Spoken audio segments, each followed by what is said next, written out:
exposition 30 ans après l'événement majeur. Et même si on arrive à juste, on a souhaité et qu'on a enclenché, je veux dire, au niveau de notre assemblée des élus du département, enclencher cette exposition, c'était juste au moment de l'enclenchement aussi de la nouvelle guerre entre la Russie et l'Ukraine.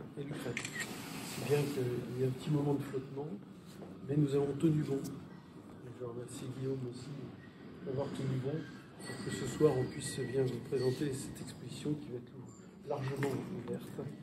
Donc on va commencer simplement ici par un petit film qui va permettre de s'introduire après dans l'exposition, qui dure plusieurs minutes, mais je vous propose qu'on reste simplement une minute. Et je vais laisser tout de suite la parole à celle qui justement va vous présenter ce qui a été conçu, réfléchi, préparé, pour que vous compreniez exactement l'objet, au moins que Guillaume veuille ajouter. Donc, vous vouliez ajouter, avant qu'on regarde quelques images? Oui, simplement d'expliquer que, bonjour à tous d'abord, que ce module a été pensé pour rappeler la genèse de l'historial, qu'est-ce qui a présidé en termes d'intention architecturale, symbolique, pour élaborer ce véritable lieu de mémoire, donc le mémorial des Lucs et le chemin de la mémoire.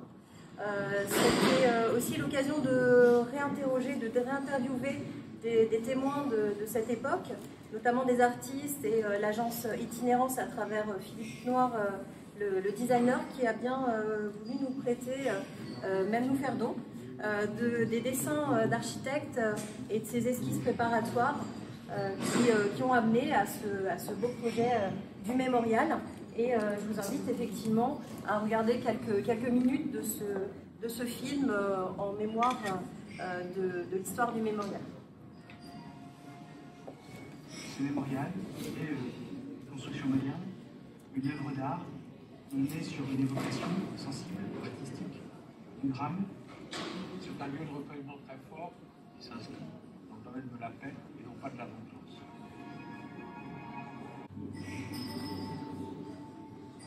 Au début de 1794, en janvier-février,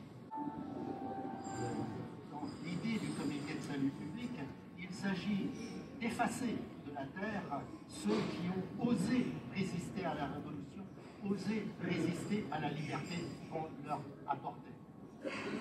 L'ordre, c'est de raser du commun.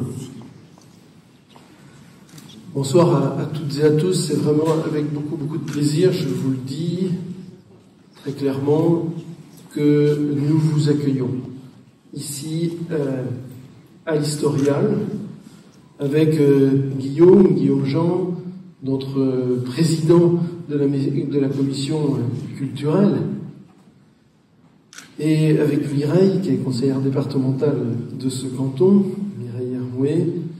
On vous accueille pour un vernissage d'une exposition hors du commun. Cette exposition qu'on a voulu intituler avec Guillaume Solzhenitsyn, un géant de la liberté. Ce vernissage est vraiment un moment fort, et vous allez le repérer quand vous allez pouvoir entrer sur cette exposition. Un moment fort parce qu'il referme finalement cette année 2023 et donc nos commémorations des 230 ans du soulèvement vendéen. Je vous accueille ici, au Luc-sur-Boulogne, dans ce lieu emblématique des souffrances endurées par la Vendée il y a plus de 2 siècles maintenant.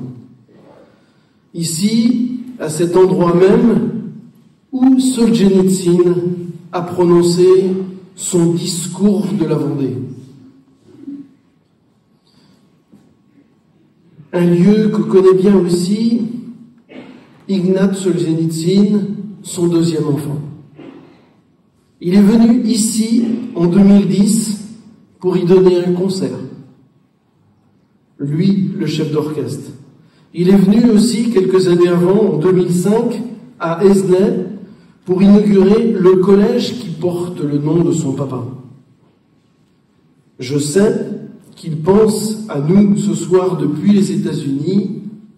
Il pense tellement à nous qu'il nous a adressé un message. Cette nuit, et je vous proposerai qu'on puisse l'entendre dans quelques instants.